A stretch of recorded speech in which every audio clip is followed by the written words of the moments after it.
ನಮಸ್ಕಾರ ವೀಕ್ಷಕರೇ, ಜಿಂಬಾಬ್ವೆ ವಿರುದ್ಧದ ಟಿ20 ಸರಣಿ ಪಂದ್ಯಕ್ಕೆ ಬಿಸಿಸಿಐ ಘೋಷಿಸಿತು ಹೊಸ head coach. Gautam Gambhir head coach ವೃತ್ತಿಯಿಂದ ಹೊರಗೆ. ಇದರ ಸಂಪೂರ್ಣ ಮಾಹಿತಿ ಏನು, ಭಾರತ ತಂಡ ಘೋಷಿಸಿರುವ ಹೊಸ ಹೆಡ್ ಕೋಚ್ ಯಾರು ಎನ್ನುವ ಸಂಪೂರ್ಣ ಮಾಹಿತಿಯನ್ನು ಈ ವಿಡಿಯೋದಲ್ಲಿ ತಿಳಿಸುತ್ತೇವೆ.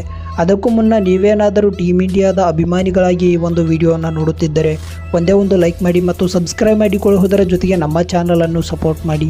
ಟಿ20 ವಿಶ್ವಕಪ್ 2024 ಮುಕ್ತಾಯಗೊಂಡ ತಕ್ಷಣ ರಾಹುಲ್ ದ್ರಾವಿಡ್ ಅವರ ಹೆಡ್ ಕೋಚ್ ವೃತ್ತಿ ಮುಕ್ತಾಯಗೊಳ್ಳುವ ಕಾರಣದಿಂದಾಗಿ ಬಿಸಿಸಿಐ ಗೌತಮ್ ಗಂಭೀರ್ ಅವರನ್ನು ಹೆಡ್ ಕೋಚ್ ಆಗಿ ಘೋಷಿಸುವುದಾಗಿ ನಿರ್ಧರಿಸಿತ್ತು.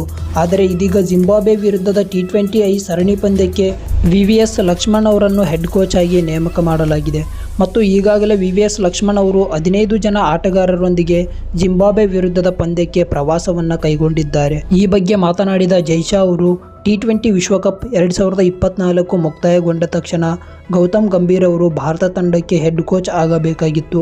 ಆದರೆ ಹಲವಾರು ಕಾರಣಗಳಿಂದಾಗಿ ಗೌತಮ್ ಗಂಭೀರ್ ಅವರನ್ನು ಹೆಡ್ ಕೋಚ್ ಆಗಿ ನೇಮಕ ಮಾಡಿಕೊಂಡಿಲ್ಲ. ಸದ್ಯ ಜಿಂಬಾಬ್ವೆ ವಿರುದ್ಧ ನಡೆಯಲಿರುವ ಟಿ20 ಸರಣಿ ಪಂದ್ಯಗಳಲ್ಲಿ ಭಾರತ ತಂಡದ ಹೆಡ್ ಕೋಚ್ ಆಗಿ ವಿವಿಎಸ್ ಲಕ್ಷ್ಮಣ್ ಅವರು ಭಾರತ ತಂಡವನ್ನು ಮುನ್ನಡೆಸಲಿದ್ದಾರೆ ಮತ್ತು ಮುಂದೆ ಶ್ರೀಲಂಕಾ ವಿರುದ್ಧದ ಟಿ20 ಸರಣಿ ಪಂದ್ಯಗಳಿಂದ ಗೌತಮ್ ಗಂಭೀರ್ ಅವರು ಭಾರತ ತಂಡದ ಹೆಡ್ ಕೋಚ್ ಆಗಿ ನೇಮಕವಾಗಲಿದ್ದಾರೆ ಎನ್ನುವ ಮೂಲಕ ಈ ಎಲ್ಲ ಪ್ರಶ್ನೆಗಳಿಗೂ ಕೂಡ ಉತ್ತರವನ್ನು ನೀಡಿದ್ದಾರೆ ಅಂತಲೇ ಹೇಳಬಹುದು. ಈ ಒಂದು ವಿಡಿಯೋ ಇಷ್ಟವಾಗಿದ್ದರೆ ಒಂದೇ ಒಂದು ಲೈಕ್ ಮಾಡಿ ಮತ್ತು ಸಬ್ಸ್ಕ್ರೈಬ್ ಮಾಡಿಕೊಳ್ಳುವುದರ ಜೊತೆಗೆ ನಮ್ಮ ಚಾನಲನ್ನು ಸಪೋರ್ಟ್ ಮಾಡಿ.